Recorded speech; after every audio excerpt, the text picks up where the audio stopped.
1 கொரிந்தியர் 15ஆம் அதிகாரம் 22, 23. ஆதாமுக்குள் எல்லாரும் மரிக்கிறது போல கிறிஸ்துவுக்குள் எல்லாரும் உயிர்ப்பிக்கப்படுவார்கள். அவனவன் தன் வரிசையிலே உயிர்ப்பிக்கப்படுவான். முதற்பலனானவர் கிறிஸ்து. பின்பு அவர் வருகையில் அவருடையவர்கள் உயிர்ப்பிக்கப்படுவார்கள். இந்த உயிர்த்தெழுதல் முதற்பலனானவர் கிறிஸ்து.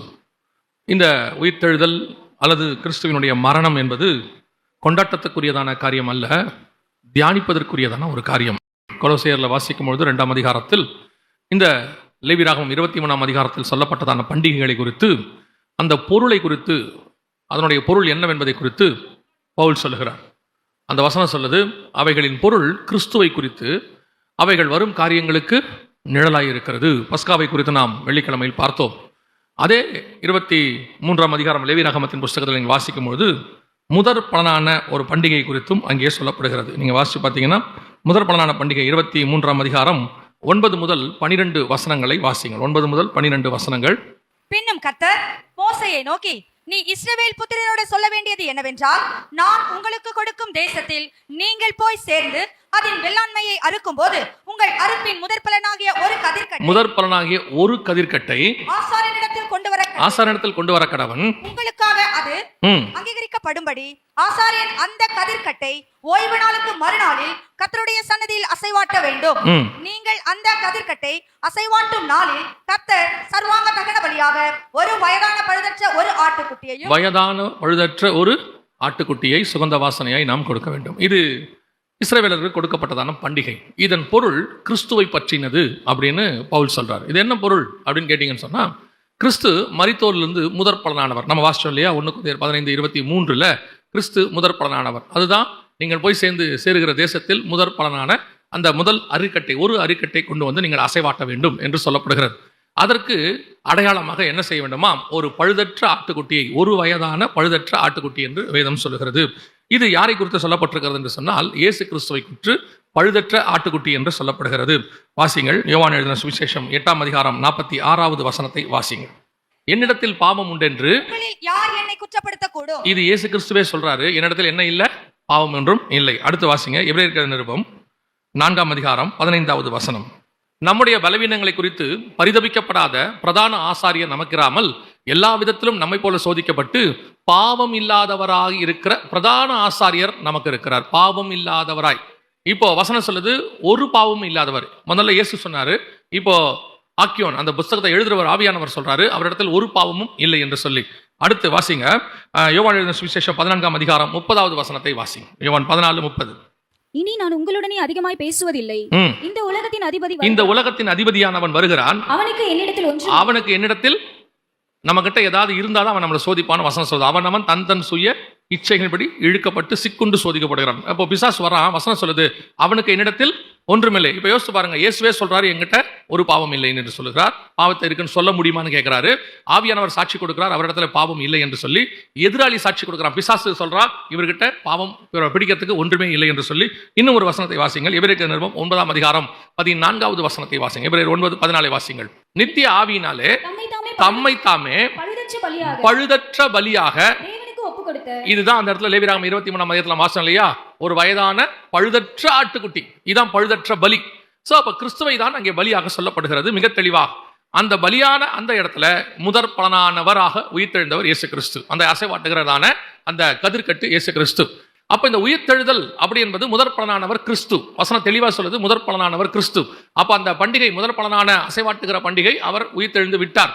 இது முடிஞ்சிடுச்சு, அவர் உயிர்த்தெழுந்துட்டார். அவர் போய் பிதாவின் வலது பார்சத்துல உட்காந்துட்டார். மார்க்ல நம்ம வாசிச்சோம் 16ஆம் அதிகாரத்துல, அவர் போய் பிதாவின் வலது பார்சத்துல உட்காந்துட்டார். இப்ப அதை நீங்க நினைவு கூறலாம், ஆனால் அதை நீங்கள் பெருசாக வச்சுக்கிட்டு இயேசு உயிர்த்தெழுந்தார் அப்படின்னா, அதை விட ரொம்ப முக்கியம் என்னன்னா, அவர் உயிர்த்தெழுந்தார். அது ஒரு ப்ராசஸ்.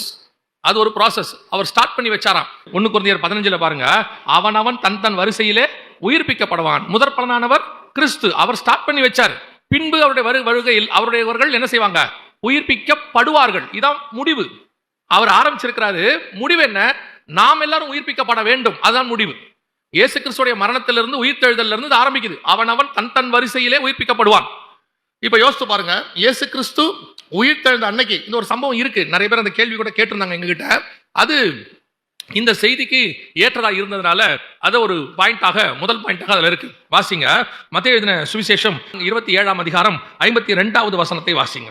கல்லறைக்குள் திறந்தது, கல்லறைகள் திறந்தன, நித்திரை அடைந்திருந்த அநேக பரிசுத்தவான்களுடைய சரீரங்களும் எழுந்திருந்தது. இந்த வசனத்தை பார்க்கும்போது என்ன ஆகுதுன்னு பாத்தீங்கன்னா, அப்படி அவருடைய மரணத்தின் அன்னைக்கு, அந்த மரணத்தின் அன்னைக்கு கல்லறைகள் திறந்தன, நித்திரை அடைஞ்சவங்க எல்லாம் எழுந்திருச்சிட்டாங்க அப்படின்னு இல்ல. ஆனா அந்த வசனம் என்ன சொல்லுது? நித்திரை அடைந்த அநேக பரிசுத்தவான்களுடைய சரீரங்கள் என்ன வந்துச்சு? எழுந்திருந்தது. சரீரம் அவங்க எழுந்திருத்தார்கள் இல்ல, சரீரங்கள் எழுந்திருந்தது. உங்களுக்கு எல்லாருக்கும் தெரியும், ஒரு மனுஷனை மரித்து விட்டால் இருக்கிற வரைக்கும் நம்ம என்ன சொல்லுவோம்? அவர் எப்படி இருக்கிறாரு, ஹாஸ்பிட்டல் எப்படி இருக்கிறாரு, எப்போ வீட்டுக்கு வராரு எல்லாம் சொல்லுவோம். ஆனா மரிச்சிட்டா அடுத்த வார்த்தை அந்த மரியாதை போயிடும். எப்போ பாடி எடுப்பீங்க, எப்போ கொண்டு வரீங்க அப்படிதான் கேட்போம். எப்போ ஐயாவை கல்லறைக்கு கூட்டிட்டு போறீங்கன்னு கேட்க மாட்டோம். எப்போ பாடியை கல்லறைக்கு எடுக்கிறாங்க, எப்போ அடக்காராதனை, இப்படிதான் கேட்போம். அப்ப இந்த இடத்துல வசனம் சொல்லுது எழுந்திருந்தார்கள் அல்ல, எழுந்திருந்தன. அப்பனா இன்னும் அதுக்குள்ள என்ன வரல? உயிர் வரல. கல்லறையெல்லாம் திறந்துருச்சு, ஆனா இன்னும் உயிர் வரல. அடுத்த வசனம் வாசிங்க சொல்றேன். அவர் உயிர் தெழுந்த பின்பு 52ல கல்லறைகள் திறந்துருச்சு. வசனம் சொல்லுது கல்லறைகள் திறந்தன அன்னைக்கு, அன்றைய தினம். திருப்பி 52 வாசிங்க. அப்பொழுது தேவாலயத்தின் திரைச்சீலை மேல் தொடங்கி கீழ் வரைக்கும் இரண்டாக கிழிந்தது, பூமியும் அதிர்ந்தது, கண்மலைகளும் பிளந்தது, கல்லறைகளும் திறந்தது. கல்லறை இதெல்லாம் ஒரு ப்ராசஸ் நடக்குது. இப்போ இயேசு சிலுவையில ஜீவனை விட்ட அந்த நிமிஷத்துல நடக்கிறது. திறந்தது, நித்திரை அடைந்திருந்த அநேக பரிசுத்தவான்கள் சரீரங்களும் எழுந்திருந்தது. ஆனால் 53 சொல்லுது அவர் உயிர் தெழுந்த பின்பு. வாசிங்க. அவர் உயிர் தெழுந்த பின்பு இவர்கள் கல்லறைகளை விட்டு புறப்பட்டு. இவர்கள் கல்லறைகளை விட்டு அப்படின்னா என்ன அர்த்தம்? ஜீவன் என்னைக்கு வந்துச்சு அப்படின்னு கேட்டீங்கன்னா, அன்னைக்கே வந்துடல. இயேசு மரிச்ச அன்னைக்கு வரல. இயேசு எப்போ உயிர் தெழுந்தாரோ அதற்கு பிறகுதான் ஒரு சில கூட்டத்துக்கு உயிர் தெழுந்தல் நடந்தது. இவங்க யாருன்னு கேட்டீங்கன்னா பழைய ஏற்பாட்டு பரிசுத்தவான்கள். இவங்க எல்லாருமே எங்க இருந்தாங்க அப்படின்னு கேட்டீங்கன்னு சொன்னா அவங்க எல்லாருக்கும் தெரியும். இவர்கள் மேல் பாதாளத்தில் காத்து கொண்டிருந்தார்கள். இயேசு கிறிஸ்துவின் வருகைக்காக காத்திருந்தாங்க. வந்து மரித்து இவர்கள் மீட்கப்பட வேண்டும் என்று பார்க்கிறோம். ஆனால் இவர்கள் எல்லாருமே யாருன்னு கேட்டீங்கன்னா பழைய ஏற்பாட்டு பரிசுத்தவான்களிலேயே நற்சாட்சி பெற்றவர்கள் என்று வேதம் சொல்லுகிறது. வாசிங்க எபிரேயர் நிருபம் 11ஆம் அதிகாரம் 39வது வசனத்தை வாசிங்க. இவர்கள் எல்லாரும் விசுவாசத்தினாலே நற்சாட்சி பெற்றும் வாக்குத்தத்தம் பண்ணப்பட்டதை யார் இந்த இவர்கள் எல்லாரும் அப்படின்னு பாத்தீங்கன்னு சொன்னா ஆபிரகாம்ல ஆரம்பித்து 32வது வசனம் சொல்லுது. பின்னும் என்ன சொல்லுவேன்? பாராக், சிம்சோன், எப்தா, தாவீது, சாமுவேல் என்பவர்களை குறித்தும் தீர்க்கதரிசிகளை குறித்தும் விவரம் சொல்ல வேண்டும் என்றால் காலம் போதாது அப்படின்னு இருக்கு. எபிரேயர் 11:32 அப்படிதான் இருக்கு. விவரம் சொல்ல வேண்டும் என்றால் காலம் போதாது அப்படின்னு இருக்கு. அப்ப இந்த பரிசுத்தவான்கள்லாம் விசுவாசத்தினாலே நற்சாட்சி பெற்றவர்கள் என்று வேதம் சொல்லுது. அந்த 39வது வசனம், இவர்கள் எல்லாரும் விசுவாசத்தினாலே நற்சாட்சி பெற்றவர்கள். ஆனால் வசனம் சொல்லுது வாக்குத்தத்தம் பண்ணப்பட்டதை அடையாமல் போனார்கள். இவங்க எல்லாம் எங்க இருந்தாங்களாமா? என்ன வாக்குத்தத்தம் பண்ணப்பட்டது அப்படின்னு கேட்டீங்கன்னு சொன்னா அந்த 9, 10, 11வது வசனத்துல நீங்க வாசிக்கும் போது எபிரேயர் 9, 10, 11 ஆபிரகாம், ஈசாக்கு, யாக்கோபு என்பவர்களோடு கூட கூடாரங்களில் குடியிருந்தான். ஏனெனில் தேவன் தாமே கட்டி உண்டாக்கின அஸ்திபாரமுள்ள நகரங்களுக்கு அவன் காத்திருந்தான். தொடர்ந்து நீங்க அப்படியே 11, 12, 13 வாசிக்கும் போது அதையெல்லாம் அவர்கள் அடையவில்லை. தூரத்திலே அவைகளை கண்டு நம்பி அணைத்துக் கொண்டு தங்களை அந்நியர்களும் பரதேசிகளும் என்று அறிக்கையிட்டு விசுவாசத்தோடு கூட மரித்தார்கள் இருக்கு. இவங்க எல்லாம் விசுவாசத்துல நற்சாட்சி பெற்றவங்க. ஆனா வாக்குத்தத்தம் பண்ணப்பட்டதை அடையல. அதனால எங்க போயிட்டாங்க? மேல் பாதாளத்துக்கு போயிட்டாங்க. அதனாலதான் யாக்கோபு சொல்றாரு, என் நரைமயிரை துக்கத்தோடு கூட பாதாளத்தில் இறங்க பண்ணுகிறீர்கள். சங்கீதக்காரன் சொல்றான், நான் போய் பாதாளத்தில் என் படுக்கையை போட்டாலும் அப்படின்னு சொல்லுது. அப்ப இவங்க எல்லாரும் பாதாளத்துக்கு போயிட்டாங்க. அப்படி பாதாளத்துக்கு போன இவர்கள் அங்கிருந்து மீட்கப்பட வேண்டும். மீட்கப்பட வேண்டும் என்று சொன்னால் 2 காரியம் செய்யப்பட வேண்டி இருக்கிறது. இப்ப பாருங்க, உங்களுக்கு எனக்கும் மீட்கப்பட வேணும் அப்படின்னா 2 காரியம். ஒன்று, நம்முடைய பாவம் மன்னிக்கப்படணும். இயேசு கிறிஸ்துவின் ரத்தத்தினாலே நம்முடைய பாவம் என்ன பண்ணணும்? மன்னிக்கப்படணும். மன்னிக்கப்பட்ட மட்டும் போதாது, நாம் மரணத்தை ஜெயித்து உயிர் தெழுந்தவர்களாய் மாறணும். இயேசு கிறிஸ்து பாவம் இல்லாதவராக ப்ரூஃப் பண்ணிட்டார். எப்படி ப்ரூஃப் பண்ணிட்டாரு? முதல்ல ஒரு தடவை ப்ரூஃப் பண்றாரு. முதல் 30 வயசுல நாசரேத்துல. எபிரேயர் 4:15 வாசிங்க. நம்முடைய பலவீனங்களை குறித்து பரிதபிக்க கூடாத பிரதான ஆசாரியர் நமக்கு இராமல் எல்லா விதத்திலும் நம்மை போல் சோதிக்கப்பட்டார். நம்மை போல் எப்படி எல்லா விதத்திலும் நம்மை போல சோதிக்கப்பட்டாரு? முதல் 30 வருஷம் அவர் நாசரேத்துல குடியிருக்கிறார். நாசரேத்துல குடியிருந்து வேதம் சொல்லுகிறது, நாசரேத்திலிருந்து நன்மை தோன்றுமோ அப்படி ஒரு இடத்துல இருந்து நவத்தாமே நம்மை போல எல்லா விதத்திலும் சோதிக்கப்பட்டார்.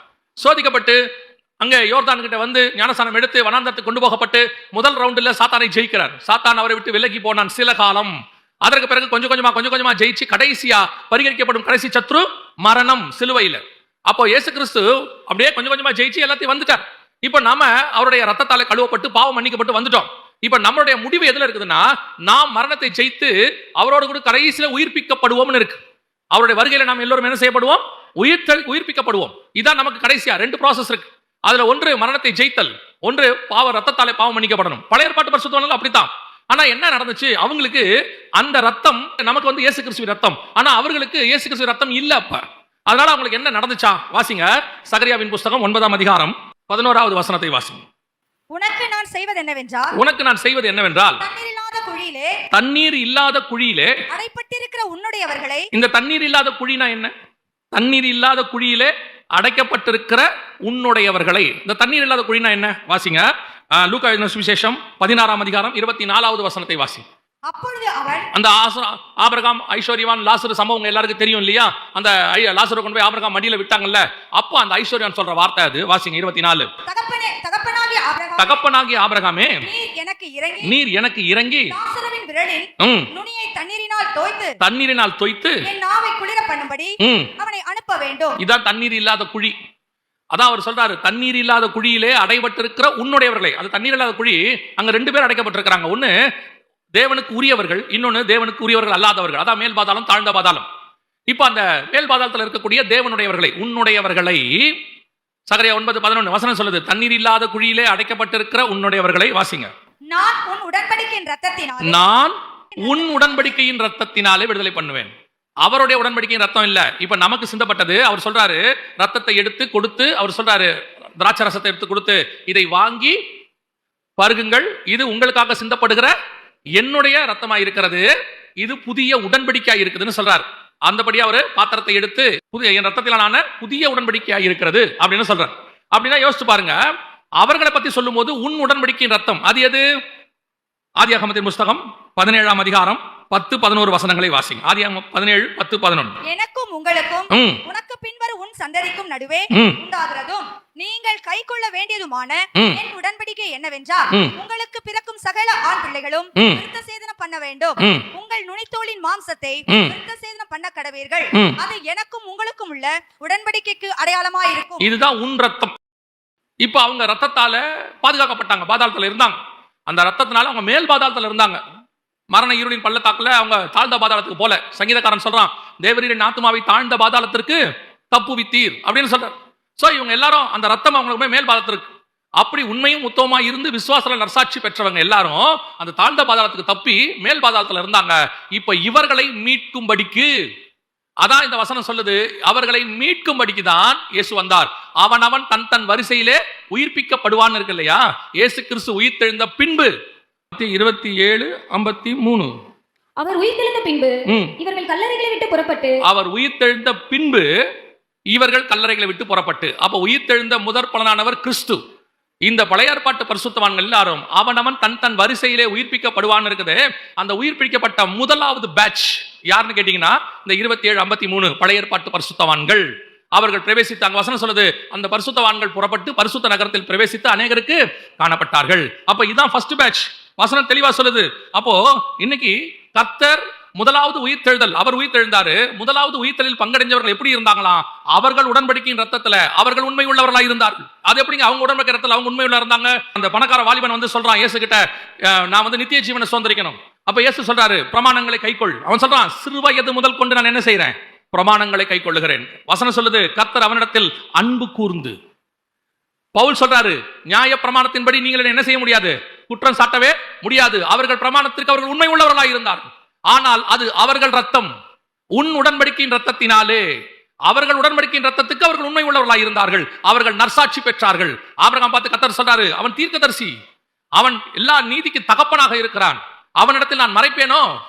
யாக்கோபை பார்த்து சொல்றாரு, யாக்கோபே உன் கூடாரங்கள் எவ்வளவு அழகா இருக்கிறது.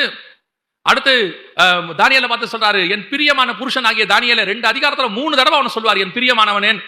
எவ்வளவு ஒரு நற்சாட்சி பாருங்க. இவ்வளவு நற்சாட்சி பெற்றவங்க யார் ரத்தத்துல மீட்கப்பட்டாங்க? அவங்க ரத்தத்துல மீட்கப்பட்டாங்க. விருத்த சேதனம். அவங்க ரத்தத்துல மீட்கப்பட்டவங்களே இவ்வளவு உண்மை உள்ளவர்களாக இருந்திருப்பார்கள் என்றால், இயேசு கிறிஸ்துவின் ரத்தத்தாலே மீட்கப்பட்ட நீங்களும் நானும் எவ்வளவு நற்சாட்சி பெற்றவர்களாக காணப்பட வேண்டும். இன்னைக்கு அந்த நற்சாட்சி நம்ம கிட்ட இருக்குதா? அதுக்கப்புறம் தான் நீங்கள் அவர் வரும்போது வருகையிலே உயிர்த்தெழுவீர்கள். சும்மா உயிர்த்தெழுதல் இயேசு வரமா சும்மா கூட்டிட்டு போவார் நினைச்சிடாதீங்க. அவன் தன் வரிசையிலே உயிர்ப்பிக்கப்படுவான். அப்போ அவங்க ஃபர்ஸ்ட் பேட்ச் சக்சஸ். அற்புதமா அவங்க கல்லறைகள் திறந்தன. அவர் உயிர்த்தெழுந்த பின்பு அவர்களும் உயிர்த்தெழுந்தார்கள், பரிசுத்த நகரத்தில் காணப்பட்டார்கள். வசனம் சொன்னபடி தெளிவா இருக்கு. அப்படின்னா நீங்களும் நானும் உயிர்த்தெழுதலில் பங்கடைய வேண்டும் என்று சொன்னால் முதலாவதாக அவருடைய ரத்தத்தால் மீட்கப்பட்ட நாம நற்சாட்சி பெற்றவங்களா இருக்கணும். அவங்க ரத்தத்துல மீட்கப்பட்டவங்களே அப்படி இருக்கிறாங்க. வசனம் சொல்லுது, ஒருவனும் அபாத்திரமாய் போஜன பானம் பண்ண கூடாது. ஏன்னா இப்ப அவர் ரத்தத்தால் நம்ம கையில இருக்குது. இதை கையில வச்சிருக்கிறவங்க என்ன சொல்றாங்களாமா? எபிரேயர் 10ஆம் அதிகாரம் சொல்லுது, 19 20 வசனத்தில் நீங்க வாசிக்கும் போது, இந்த அப்பம் என் கையில் இருக்கக்கூடியது என்ன சொல்லுது? மாம்சம் என்கிற திரைச்சீலையின் வழியாக புதிதும் ஜீவனமான மார்க்கத்தை நமக்கு உண்டாக்கினார். அப்ப இந்த அப்பம் எனக்கு எது சொல்லுது? இந்த கையில வச்சிருக்கிறது இந்த மாம்சம், கிறிஸ்துவின் மாம்சம் என்னை மகா பரிசுத்த ஸ்தலத்துக்குள் பிரவேசிக்கிறது. இரண்டாவது இந்த ரத்தம் எதை சொல்லுது? அந்த 10 20 வாசிங்க. அந்த மார்க்கத்தின் வழியாய் பிரவேசிப்பதற்கு அவருடைய ரத்தத்தினாலே நமக்கு தைரியம் உண்டாயிருக்கிறது. அப்ப இந்த அப்பமும் ரசமும் எனக்கு என்ன சொல்லுது? அந்த உயிர்த்தெழுதல்ல நான் பங்கடைந்து நான் என் வரிசையில வரும்போது உயிர்த்தெழுந்து மகா பரிசுத்த நகரத்தில் பரலோகத்தில் தைரியமாய் நுழைவேன். அந்த பரிசுத்தவான்களுக்கு அவங்க ரத்தத்துல மீட்கப்பட்டவங்களே அப்படி இருப்பாங்கன்னா, கிறிஸ்துவின் ரத்தத்தை கையில வச்சிருக்கிற நீங்களும் நானும் எவ்வளவு உண்மை உள்ளவர்களா இருக்கணும். அந்த பரிசுத்தவான்கள் எல்லாம் ப்ரிப்பேர் ஆகி போயிட்டா, ஒரு பேட்ச் முன்னாடி போயிடுச்சே, அவனை நம்மளை விட குவாலிஃபிகேஷன் கம்மி, அவன் ரத்தம். இப்ப நம்ம கிட்ட அதை விட மேலான ரத்தம் இருக்கு. அப்ப நம்ம இன்னும் எவ்வளவு கன்ஃபர்மேஷன்ல இருக்கணும் இல்லையா? அப்ப அந்த கன்ஃபர்மேஷன் இருக்குதா? மீட்கப்படுவோம் என்கிறதான இருக்கா? இப்ப இரண்டாவது பேட்ச் நீங்களும் நானும். நம்மை குறித்த வசனம் என்ன சொல்லுது? வாசிங்க. 1 தெசலோனிக்கேயர் 4 16 17 வாசிங்க. ஏனெனில் கர்த்தர் தாமே ஆரவாரத்தோடும் பிரதான தூதனுடைய சத்தத்தோடும் தேவ எக்காலத்தோடும் இறங்கி வருவார். அப்பொழுது கிறிஸ்துவுக்குள் மரித்தவர்கள் முதலாவது எழுந்திருப்பார்கள். பின்பு உயிரோடு இருக்கிற நாமும் எதிர்கொண்டு போக மேகங்கள் மேல் அவருடனே கூட ஆகாயத்தில் எடுத்துக்கொள்ளப்பட்ட. அப்ப ரெண்டு process இருக்குது இதுல. ஒன்று, மரித்தவர்கள் உயிரோடு கூட எழுந்திருப்பார்கள். கிறிஸ்துவுக்குள் மரித்தவர்கள் முதலாவது எழுந்திருப்பார்கள் என்று வேதம் சொல்லுது. அப்ப கிறிஸ்துவுக்குள் மரித்தல் இரண்டாவது, பின்பு உயிரோடு இருக்கிற நாமும் எடுத்துக்கொள்ளப்பட்டு மறுரூபமாக்கப்பட போகிறோம். ரெண்டு காரியம் நடக்க போகுது. கிறிஸ்துவுக்குள் மரித்தவர்கள் முதலாவது எழுந்திருப்பார்கள். அப்போ இந்த கிறிஸ்துவுக்குள் மரித்தவர்களாக இருக்கிறவர்கள் தான் என்ன செய்ய முடியும்? வருகையில உயிர்த்தெழுதல்ல பங்கடைய முடியும். வசனம் தெளிவா சொல்லுது, கிறிஸ்துவுக்குள் மரித்தவர்கள். கிறிஸ்தவர்களாக மரித்தவர்கள் அல்ல, கிறிஸ்துவுக்குள் மரித்தவர்கள். நீங்க கிறிஸ்துவுக்குள்ள மரிக்கிறீங்களா, கிறிஸ்தவர்களா மரிக்கிறீங்களான்றத பாருங்க. இன்னைக்கு கிறிஸ்தவர்கள் மரிக்கிறார்கள். எல்லாருக்கும் என்ன ஒரு நம்பிக்கை இருக்குது? ஒரு சர்ச்சில் இருக்கிறோம், கடைசியா பாஸ்டர் அடக்காரத்தில் நடத்திட்டாருன்னா கன்ஃபார்மா பரலோகத்துல இடம் கொடுத்துருவாங்க. ஏன்னா பாஸ்டர் ஜோம் பண்ண போறாரு, உங்களுடைய அடியானை உங்களுடைய ராஜ்யத்தில் சேர்த்துக் கொள்ளும் அப்படின்னு சொல்லி. கனவுல கூட நினைக்காதீங்க.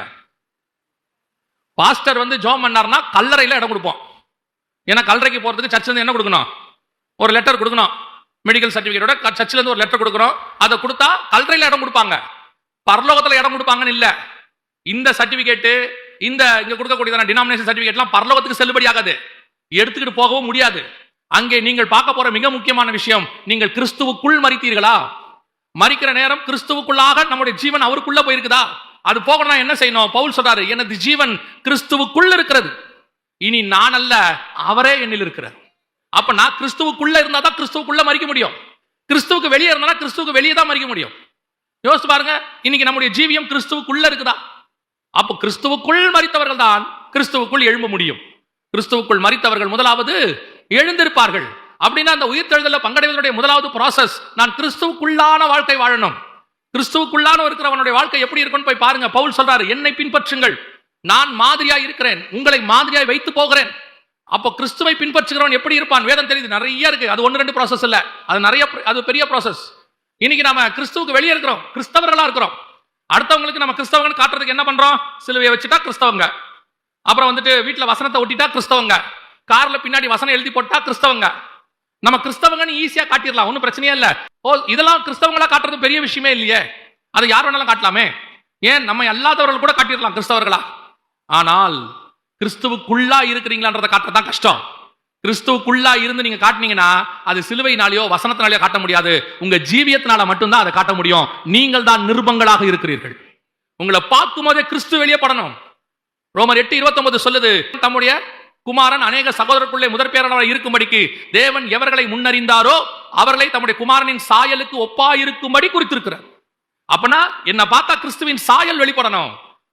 கிறிஸ்துவை போல நம்ம போட்டோல பாக்குற மாதிரி தாடியும் அப்படியே இந்த டிராமாலாம் போடுவாங்க சினிமாலாம், இயேசு கிறிஸ்துவ ஒரு பெரிய தாடி நீல முடி வச்சு அப்படியே ஒரு சாந்த முகமா அப்படி வச்ச உடனே அவர் இயேசுவா? இயேசு மாதிரி வேஷம் போட்டவர் அவர் இயேசு இல்ல. இயேசு மாதிரி வேஷம் போட்டவர்.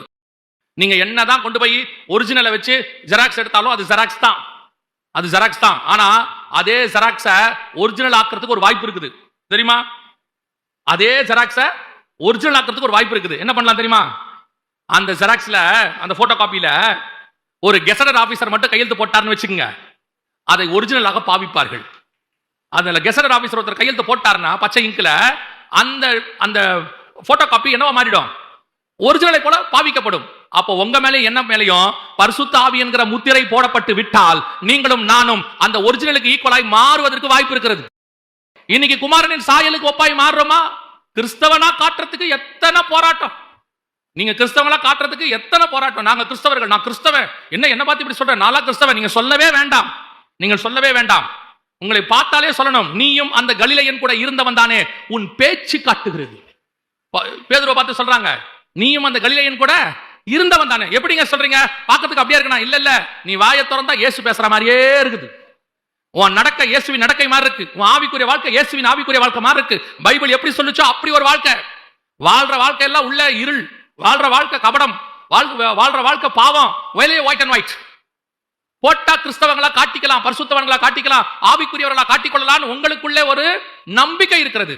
இல்ல, நம்மை குறித்து சாட்சி கொடுக்கிறவர் ஒருவர் இருக்கிறார். அவர் சாட்சி கொடுப்பார். அந்த சாட்சி மெய்யான சாட்சியாக இருக்கிறது. கவனிச்சு கொள்ளுங்க. இதெல்லாம் வச்சு ஊரை ஏமாத்திடலாம், பரலோகத்தை ஏமாற்ற முடியாது.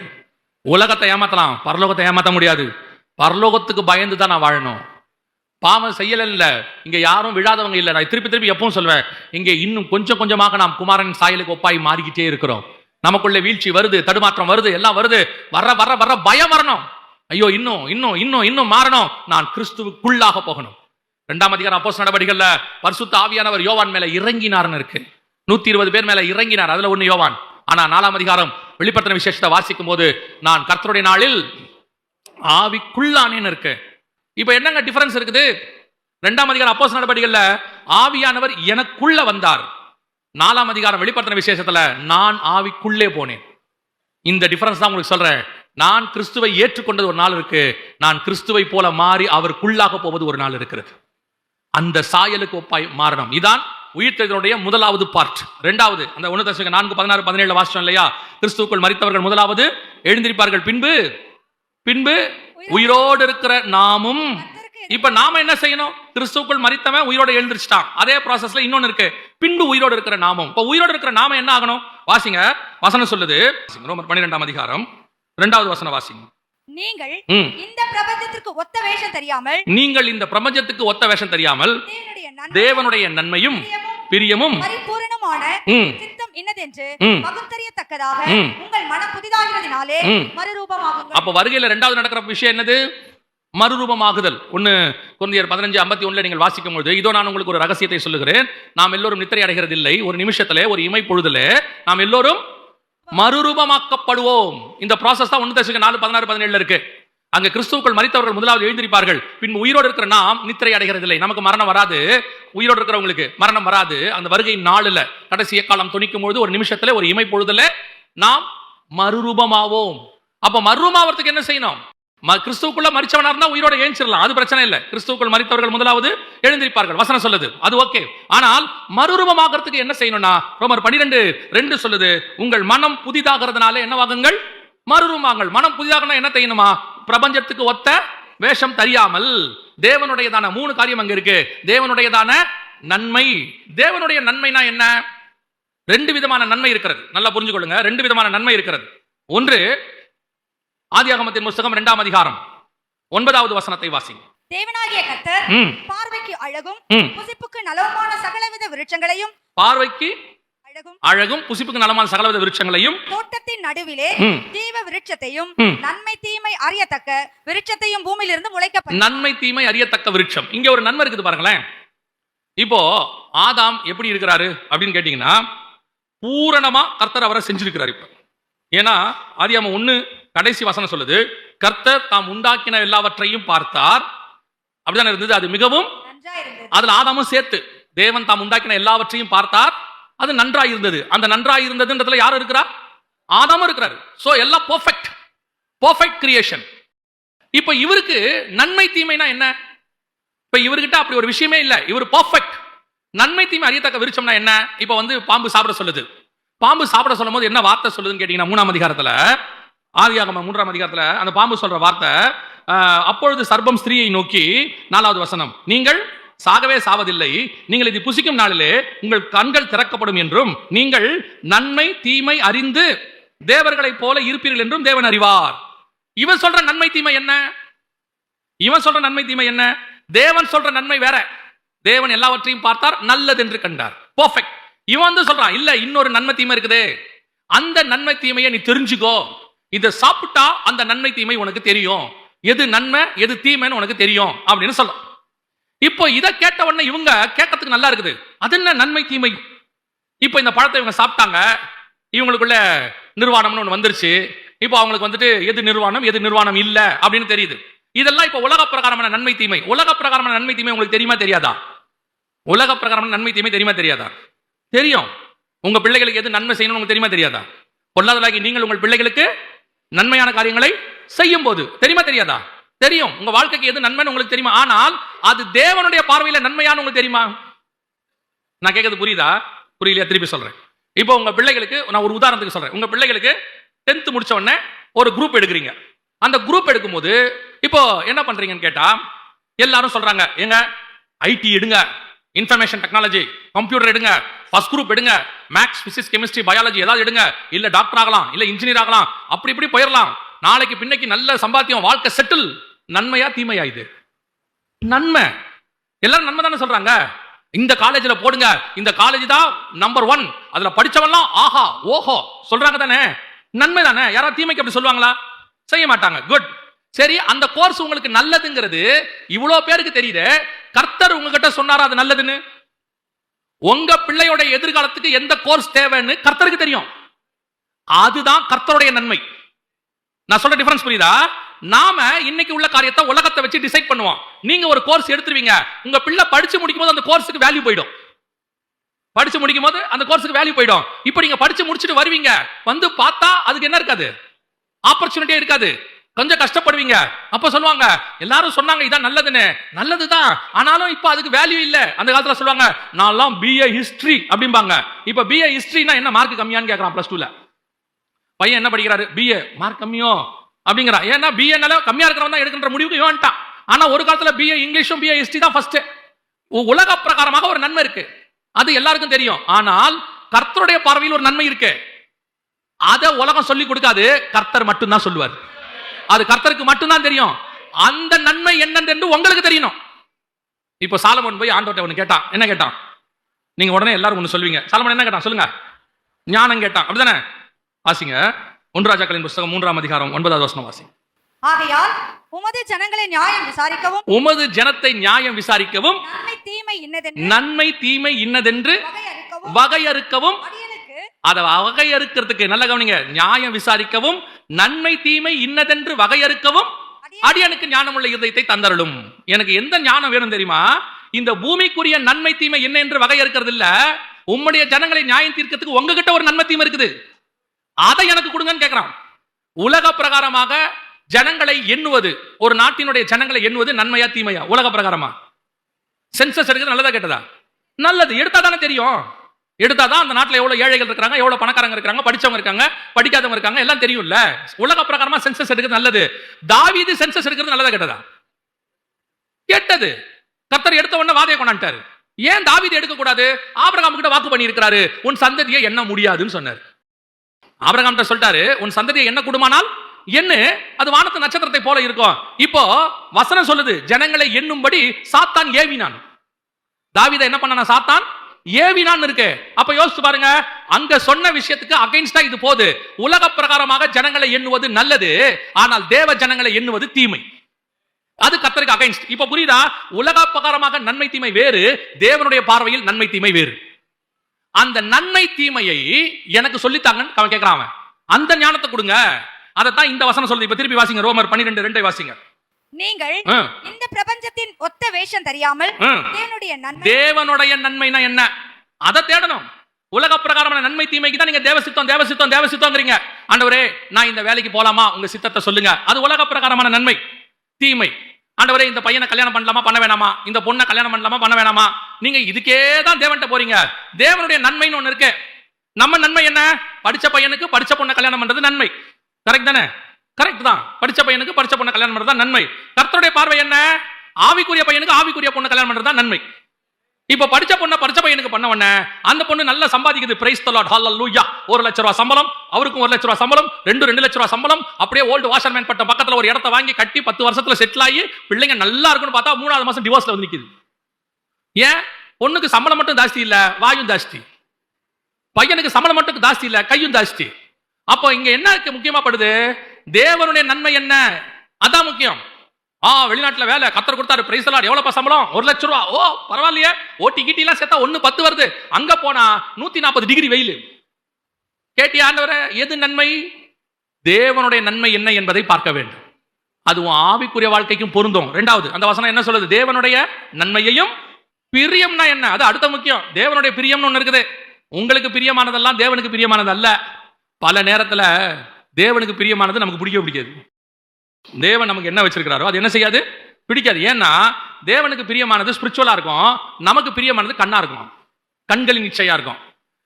ஆதியாகமத்தின் புத்தகம் 2ஆம் அதிகாரம் 9ஆம் வசனம் வாசிச்சீங்கல்ல, திருப்பி அந்த வசனத்தை வாசிங்க பாப்போம். தேவனாகிய கர்த்தர் பார்வைக்கு அழகும், பார்வைக்கு அழகு. அடுத்து புசிப்புக்கு நலமுமான சகலவித விருட்சங்களையும். இதுவும் எப்படி இருக்குது? பார்வைக்கு அழகும் புசிப்புக்கு நலமுமா இருக்குது. சரி, நன்மை தீமை அறியத்தக்க விருட்சம் இருக்குல்ல, அதாவது இவங்களெல்லாம் சாவடிச்சு புசிக்கும் நாளிலே சாகவே சாவாய், அது எப்படி இருந்துச்சு பாருங்க. அதையும் வாசிங்க. 3ஆம் அதிகாரம் 6ஆம் வசனம், ஆதியாகமத்தின் புத்தகம். அப்பொழுது ஸ்திரீயானவள் அந்த விருட்சம் புசிப்புக்கு நல்லதும் பார்வைக்கு இன்பமும். இதுவும் எப்படி இருக்குது? பார்வைக்கு இன்பம். அது அழகு. அழகு வேற, இன்பம் வேற. புரியுதா? அழகு வேற, இன்பம் வேற. பார்வைக்கு அழகு, இது பார்வைக்கு இன்பம். சரி, இந்த 2 விருட்சம் இப்படி இருக்குது. ஜீவ விருட்சம் எப்படி இருக்குது? நம்ம 2:9 வாசிக்கும் போது கர்த்தர் சொல்றாரு, தேவனாகிய கர்த்தர் பார்வைக்கு அழகும் புசிப்புக்கு நலமான சகலவித விருட்சங்களையும் தோட்டத்தின் நடுவிலே ஜீவ விருட்சத்தையும் நன்மை தீமை அறியத்தக்க விருட்சத்தையும் பூமியிலிருந்து முளைக்க பண்ணினார். 3 விதமான விருட்சம் மரம் இருக்கு. அதுல 2 மரம், ஒன்னு பார்க்கறதுக்கு அழகு, ஒன்னு பார்க்கறதுக்கு இன்பம். ஆனா ஜீவ விருட்சம் எப்படி இருக்குது? எப்படி இருக்கு? நாங்க இல்லவே இல்லை பாருங்க. ஆனா அதுலதான் நித்திய ஜீவன் இருக்குது. இதுல மரணம் இருக்கு. பார்வைக்கு இன்பம். பார்வைக்கு இன்பத்துல என்ன இருக்கு? இப்ப எது கர்த்தருக்கு பிரியம்? நன்மை தீமை அறியத்தக்க விருட்சத்தை சாப்பிடாத என்னாரு, ஜீவ விருட்சத்தை சாப்பிடுன்னு சொன்னார். இப்போ நம்ம பார்வை எது மேல போல? ஜீவ விருட்சத்தின் மேல போல. பார்க்கறதுக்கு எது இன்பமோ அது மேலதான் போகுது. கர்த்தருக்கு சித்தமானதை எப்பவுமே நம்ம பார்வை பார்க்காது. கர்த்தருடைய திட்டம் சோதோமா கானானா? கர்த்தருடைய வாக்குத்தத்தம் சோதோமா கானானா? கானான் தானே. ஆனா ஏன் லோத்து சோதோமுக்கு போனாரு? அது பார்வைக்கு எப்படி இருந்துச்சு? பார்வைக்கு ஏதேன் தோட்டத்தை மாதிரி இருந்துச்சான். தேவனுடைய தோட்டத்தை போலவும் நீர்வளம் மிக்கதாயும், அதுவும் அடுத்து ஒரு வசனம் இருக்கு, எகிப்தை போலவும் செமையா இருக்கு பார்க்கிறதுக்கு. உள்ள போனா என்ன இருக்கு? மரணம், அழிவு, சோதோம். பார்வைக்கு இன்பமான விருட்சம், உள்ள சாப்பிட்டா மரணம், சாகவே சாவாய். இன்னைக்கு அப்படித்தான் பார்க்கறான். எப்பவுமே அப்படித்தான். கர்த்தருக்கு பிரியமானது உன் கண்களுக்கு இச்சையா இருக்காது, உன் ஆத்மாவுக்கு சந்தோஷத்தை கொடுக்கக்கூடியதாக இருக்கும். ஜீவ விருட்சம் எப்படி இருந்துச்சா? உங்க ஆத்மாவுக்கு சந்தோஷம் கிடைக்கக்கூடியது, நித்திய ஜீவன். வசனம் சொல்லுது, ஜீவ விருட்சத்தின் கனியையும் பறித்து புசித்து என்றென்றைக்கும் உயிரோடு விடாதபடி அது உள்ள நித்திய ஜீவன் இருக்குது. இன்னைக்கு ஆண்டவருக்கு பிரியமானதை செய்யறோமா? கடைசியா அதே வசனத்தை வாசிங்க, 12:2 ரோமர். நீங்கள் இந்த பிரபஞ்சத்தின் ஒத்த வேஷம் தெரியாமல் தேவனுடைய நன்மையும் பிரியமும் பரிபூரணமான சித்தம் என்னதென்று. பரிபூரணமான சித்தம்னா என்ன? பரிபூரணமான சித்தம் தேவனுடையதுல 2 உண்டு. ஒன்னு தேவனுடைய அனுமதி, இன்னொன்று தேவனுடைய சித்தம். காட்ஸ் பெர்மிஷன், காட்ஸ் வில் அப்படின்னு இருக்கு. காட்ஸ் பர்மிஷன் என்ன? நாம வருந்தி கேட்டோம்னா கர்த்தர் கொடுத்துருவாரு. சில ஆட்கள்லாம் போராடுவாங்க, உபவாசத்துல அதுல இதுல எல்லாம் போராடி, ஆண்டவரே நீர் கொடுத்தால் ஒழிய நான் உம்மை விடமாட்டேன், போக விடமாட்டேன், ஆசீர்வதித்தால் ஒழிய ஆண்டு சொல்ல, சரி போ அப்படின்னு கொடுப்பாரு. அதுக்கு பேரு காட்ஸ் பர்மிஷன். அது பரிபூர்ண சித்தம் இல்லை. நாம அவரை நம்ம சித்தத்துக்கு இழுத்துருக்கிறோம். இன்னொன்னு இருக்கு, அவருடைய சித்தம் ஒண்ணு இருக்கு. இப்போ ஆசாரிப்பு கூடாரம் இருக்கு. ஆசாரிப்பு கூடாரத்தை யாருமே கேட்கல. தேவனே வந்து சொன்னார் மோசே கிட்ட, உங்கள் நடுவிலே வாசம் பண்ணும்படி எனக்கு ஒரு கூடாரத்தை போடு. இது காட்ஸ் வில். இப்போ காடு ஆலயத்தை கேட்கல. யார்கிட்ட கேட்கல? யாருக்கிட்டையும் கேட்கலையாமா. இஸ்ரவேல் கோத்திரத்தில் யாராவது ஒருத்தரிடத்தில் நான் கேட்டது உண்டாங்கிறார். ஆனா தாவீது ஆசைப்படுறாரு, கர்த்தருக்கு என்ன பண்ணணும்? ஒரு ஆலயம் கட்டணும் அப்படின்னாரு. இப்ப யோசிச்சு பாருங்க, ஆசாரிப்பு கூடாரம் ஒரே தடவை தான் போயிடுச்சு, முடிஞ்சிருச்சு, திருப்பி தாவீது கொண்டாந்தாரு. ஆனால் ஆலயம் இன்னை வரைக்கும் பிரச்சனை. அந்த இடம் கர்த்தருடையதான சித்தத்தில், ஆசீர்வாதத்தில் வேதனை இருக்காது. அப்படிதான் பைபிள் சொல்லுது. கர்த்தர் ஆசீர்வாதத்தோடு கூட என்ன செய்ய மாட்டார்? வேதனையை கூட்டார். அதே நேரத்தில் நீங்க போய் அவருடைய சித்தத்துக்கு பதிலா உங்க ஆசையை அவர்கிட்ட சொல்லி கெஞ்சி கூத்தாடி அழுது ஆண்டவரே ஆண்டவர் சொல்றாராம், இவள் அழுது தன்னை வருத்தப்படுத்துகிறாள் என்று சொல்லி அவளுக்கு ஏதாவது செஞ்சு விடுங்கன்னு வரான் எஜமான். அந்த மாதிரி ஆண்டவர் சரி ஓகே, அப்ப நீங்க வாங்கினது தேவனுடைய சித்தமா அனுமதியா? தேவனுடைய சித்தமா இருந்தால், அது பரிபூர்ண சித்தமா இருந்தால் உங்களை அது மறுரூபமாக்கி விடும், அது ஆசீர்வாதமா மாற்றும், உங்களை உருவாக்கும். ஆனா உங்க அனுமதியா இருந்துச்சுன்னா உருவாக்காது, அதற்கு மாதாக அது வேதனையை கொண்டு வரும். பல நேரங்களிலே நான் வருந்தி கேட்டு வாங்கின எத்தனையோ விஷயங்கள் வேதனையா போச்சு. பாருங்க, ஆண்டவர் லேயாளை நினைத்தருளினார். கர்த்தர் என்ன பண்றாரு? ரூபன், சிமியோன், லேவி, யூதா 4 பிள்ளைய தரார். ராகேல ஆண்டவர் இப்ப நினைக்கல, நினைப்பாரு பின்னாடி, இப்ப நினைக்கல. ஆனா ராகேல் என்ன பண்றாங்க? யாக்கோபு கிட்ட போய் வருந்தி கேட்கறாங்க, எனக்கு பிள்ளை கொடும், இல்லைன்னா நான் சாகுறேன் அப்படின்னு. அவன் சொல்றான், நான் தேவனா? கர்த்தர் அல்லவோ உன் கர்ப்பத்தை அடைத்திருக்கிறார். அந்த அம்மா அப்பயும் அமைதியா இல்ல. சரி, என் வேலைக்காரிக்காவது ஒரு குழந்தையை கொடுங்க, அந்த அம்மாவுக்காவது ஒரு குழந்தையை கொடுங்க. இப்போ யாக்கோபு சில நேரத்துல பாத்தீங்கன்னா வேற வழி இல்ல, சில ஆட்கள் பண்ற டார்ச்சர். சரி ஓகே, இப்போ அந்த அம்மாவுக்கு ஒரு குழந்தை பிறகுது. அந்த கோத்திரத்துக்கு பேர் என்ன தெரியுமா? ராகேல் தன் வேலைக்கார அம்மாவுக்கு பிறந்த கோத்திரத்துக்கு பேரு தான் கோத்திரம். இந்த கோத்திரங்களை குறித்து கடைசியாக 49ஆம் அதிகாரத்துல யாக்கோபு சொல்லிக்கிட்டே வருவாரு. ஒவ்வொரு கோத்திரத்தையும் சொல்லுவாரு. பாருங்க, இந்த 4 கோத்திரத்துல ஒன்னு லேவி, ஒன்னு யூதா, ஒன்னு ஆசாரியன், ஒன்னு ராஜ்யத்துவம். இது ரெண்டும் சேர்ந்துதான் மில்கிசேதேக்கின் முறைமை. இதுதான் ஆசாரியத்துவத்துக்கு வருது. ஆனா அந்த கோத்திரத்துல முதல்ல வந்தது யாருன்னு பார்த்தா தான். அவன் தான் வழியில் கிடக்கும் சர்ப்பம், விரியன், குதிரையின் மேல் ஏறி இருக்கிறவர், மல்லாக்க விழும்படி குதுங்காலை கடிக்கிறவன் இருக்கு.